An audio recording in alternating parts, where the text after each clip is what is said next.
amigo, eu sou o professor Francisco Ronald. Vamos agora à questão de número 105 do nosso simulado aberto. Uma questão de competência 4, habilidade 16. Então vamos a ela. No mimetismo batesiano, uma espécie inofensiva imita o padrão de coloração ou um sinal de advertência de outra espécie que possui algum tipo de defesa natural e que pode ser perigosa ou ruim ao paladar de seus predadores. Um exemplo desse mimetismo é a mosca do gênero Midas, que imita a Vespa pepsis, que possui a picada mais dolorida do mundo na escala de dor de Schmidt.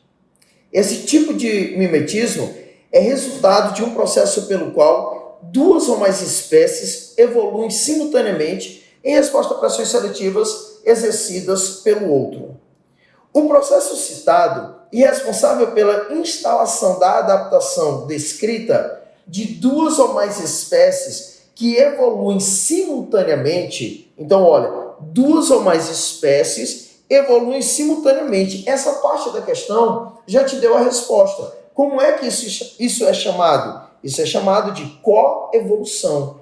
Então, resposta da questão de número 105, coevolução pela própria informação que é trazida no texto. O efeito do fundador corresponde a uma situação de deriva genética, onde as características da população elas não estão diretamente relacionadas a um processo de evolução, mas sim as características que foram herdadas dos fundadores. Então, algumas situações podem ser bem restritas, justamente porque as características dos fundadores daquela população, daqueles que iniciaram a população, seriam bem limitadas. Deriva genética é a mesma coisa que a oscilação genética, é quando você não tem um processo de seleção natural evidente, o processo de seleção natural como sendo primordial.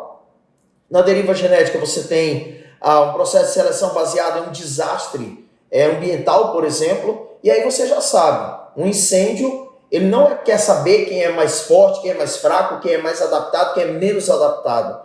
Um incêndio, que é o caso de uma deriva ou oscilação genética, ele mata quem está no lugar errado, na hora errada. Então, assim, seria uma situação em que a seleção natural não vai ser tão significativa. Você tem uma situação mais ao acaso. A recombinação é quando você tem uma variabilidade genética gerada pelo crossover, pela fusão dos gametas, e a migração seria a situação de emigração, saída de indivíduos, ou imigração, chegada de indivíduos a determinado ambiente. Então, todas as outras alternativas têm significado que são totalmente diferentes daquilo que o texto está expressando. O texto expressa a ideia de coevolução, por isso, nessa questão, a alternativa certa é a letra D.